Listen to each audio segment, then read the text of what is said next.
मित्रगणों, सहारा India के निवेशकों को भुगतान नहीं मिल पा रहा है।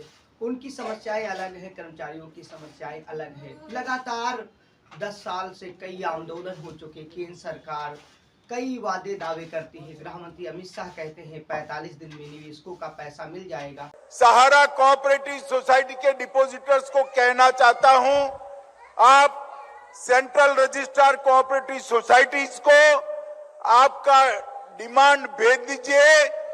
आपकी सत्यापन कर 3-4 महीने में ही ये पैसा देने की व्यवस्था हो जाए। पोर्टल के पास बातें आती, लेकिन एक चीज है, हर निवेशकों को केवल आश्वासन मिलता है। कितने निवेशकों ने लाखों का ऑनलाइन पोर्टल पर रजिस्ट्रेशन कराया, जिनका जमा था बाउंडेशन शर्तों के बावजूद, लेकिन क्या हुआ? कितने निवेशकों का आया, क्यों नहीं आया? ये एक विकराल समस्या बन गई है। अगर आप निवेशक हैं तो आप जानते होंगे सरकार कहती क्या है, करती क्या है। निवेशक हर जगह पर परेशान है। ऐसा नहीं है निवेशक शांत है। देश का आंदोलनकारी किसान हो या निवेशक जिन्होंने अलग अलग चिटफंड कंपनियों में पैसा जमा कर रखा है।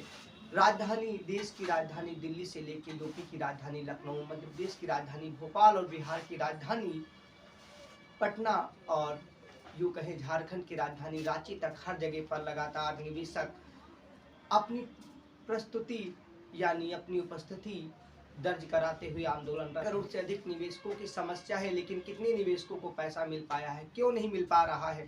फ्लैशबैक में अमित शाह की बातों को सुनने के बाद आप डिसाइड कर सकते हैं कि गृह मंत्री अमित शाह ने कहा था कि 45 दिन में मिलेगा।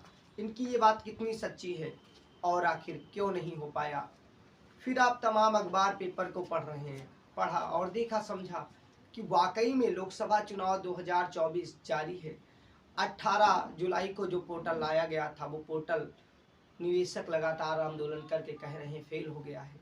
हमने खुद अपना रजिस्ट्रेशन कराया पैसा पाने के लिए, क्या हुआ?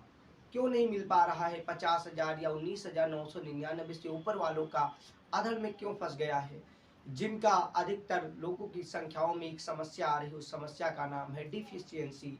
और यहाँ तो मेनली डिफिशियंसी यानी एक से अधिक कमियों में किसी का आधार से मैच नहीं कर रहा है, किसी का मेंबरशिप नहीं है, तो किसी की और विकराल समस्या फंस गई है। उस समस्या का नाम है कि उसके में सील मोहर नहीं लगी हुई है। समस्याएं कोई भी हो, सीआरसी पोर्टल लगातार निपटने में असफल क्यों है? अगर सरकार पैसा नहीं दे पा रही तो साफ स्पष्ट क्यों नहीं कर देती?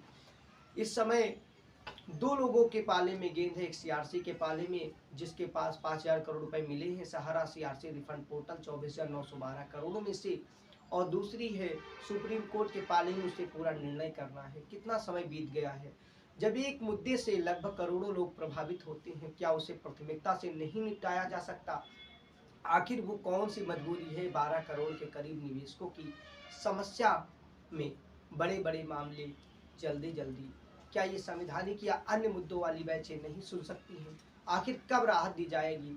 हर तरीके से एक देश का आम नागरिक ही परेशान हो रहा है, और उस संस्थान में काम करने वाले कर्मचारी से लेकर अलग अलग जिनको रोजगार मिला, जिन्होंने पैसा जमा किया, जो लोग पैसा जमा करने वाले थे वो छोटे छोटे निवेशक हैं। आखिर किन्हीं आरोप प्रत्यारोप चीज़ों में आम निवेशक का कसूर क्या था?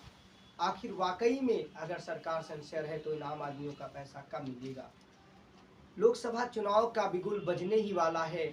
आज यूपी की राजधानी लखनऊ में चुनाव आयोग ने प्रेस कॉन्फ्रेंस करके तैयारियों का जायजा लिया और बताया कि क्या क्या तरीका है, किस तरीके से बचा जा सकता है। वाकई में आचार संहिता लगने के बाद चीज़ें क्या होती हैं सभी बखूबी जानते हैं। आपके क्षेत्र में जो भी चुनाव के लिए, चाहे पक्ष का हो या विपक्ष का, चाहे सरकार का या किसी भी पार्टी का नेता राजनेता, सवाल उठाइए, पूछिए अगर आप सत्ता में थे तो आपने क्यों इस मुद्दे को नहीं उठाया? अगर आप विपक्ष में थे तब भी क्यों नहीं उठाया? अगर सत्ता में तो भुगतान क्यों नहीं कराया? कहीं किसी के राज्य में सरकार है तो किसी की केंद्र सरकार में है। नेताओं के आश्वासन और बातों की बीच बदकही में गृह मंत्री अमित शाह से लेकर सभी कहते हैं मोदी जी की, ये मोदी की गारंटी है, सबको सब कुछ मिलेगा। आखिर ये मोदी की गारंटी कहाँ चली गई कि आम निवेशक का पैसा फंसा है? और दूसरी तरफ कर्मचारी भी हलाकान है। देश के 14 करोड़ के करीब, यूं कहें सैकड़ों करोड़ लोग भी अलग अलग चिट फंड कंपनियों से प्रभावित नजर आते हैं। एक बड़ी तादाद है चिटफंड से पीड़ित निवेशकों की। सहारा ही कंपनी नहीं है, PSL है, रोजावेली है, कमलपारू है, ऐसी बाइक बोट, सहारा इंडिया, तमाम कंपनियां हैं।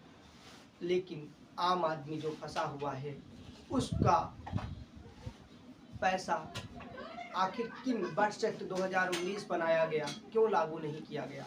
PSL के ही निवेशकों का क्यों नहीं पैसा मिला और सहारा के निवेशकों का केवल 19,999 के अंदर ऊपर वालों को क्यों नहीं मिला? नोटिफिकेशन सरकार ने क्यों नहीं जारी किया?